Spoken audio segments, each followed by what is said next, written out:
বাঁকুড়ায় তীব্র গরমে নাজেহাল ৮ থেকে ৮০, পারদ প্রায় ৪৩ ছুঁই ছুঁই। গরমের চোটে স্কুলেই যেতে পারছে না স্কুলের পড়ুয়ারা। বাঁকুড়া মিশন গার্লস প্রাইমারি স্কুলে পড়ুয়ার সংখ্যা ৬৫০, কিন্তু তীব্র গরমের কারণে স্কুলে উপস্থিত মাত্র ৫০ জন ছাত্রী। প্রচন্ড গরমে অসুস্থ হয়ে পড়ছে অনেকেই, তার কারণেই স্কুলে উপস্থিতির হার এত কম। গরমে আমাদের অনেক কষ্ট হচ্ছে, আমরা গরমে থাকতে পারছি না। গরমে আসলে আমাদের শরীর খারাপ হয়ে যাচ্ছে ঠিক মতো। স্কুলে আমাদের গরমের জন্য সাবজেক্টগুলো আগাচ্ছে না, মানে অধ্যায়গুলো আগাচ্ছে না, পড়া হচ্ছে না ঠিক মতো। সবাই আসছে স্কুলে? না, বেশিরভাগ মেয়েরাই আসছে না স্কুলে। হ্যাঁ, মর্নিং হলে একটু সুবিধা হতো। তীব্র গরমে স্কুলে যেতে পারছে না পড়ুয়ারা, তাই মর্নিং স্কুলের দাবি জানাচ্ছেন শিক্ষক শিক্ষিকারা।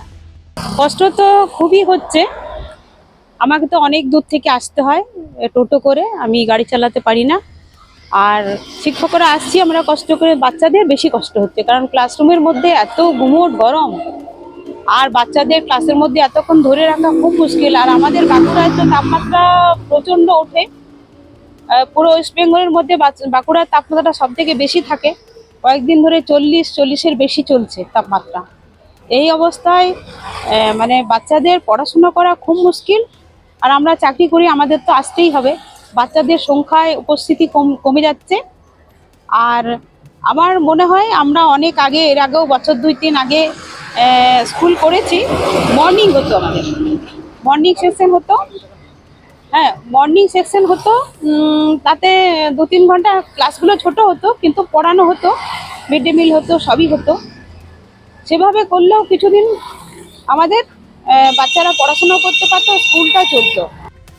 মিউনিসিপ্যালিটি হাই স্কুলের প্রধান শিক্ষক সাধন চন্দ্র ঘোষ বলেন, গরমের কারণে অভিভাবকরাই তাদের সন্তানদের স্কুলে পাঠাচ্ছেন না। এপ্রিল মে মাসে যদি ক্লাস হতো তাহলে সেটা মর্নিং সেশনে হলেই সব থেকে ভালো হতো। গার্জেনরাও সেটা চাইছে, ছাত্রছাত্রীরাও চাইছে যে মর্নিং স্কুল হোক। মর্নিং স্কুল হলে ছাত্রছাত্রী কিছু বাড়বে, আর আমরাও ছাত্রছাত্রীদেরকে আনতে পারবো, গার্জেনরাও পাঠাতে পারবো।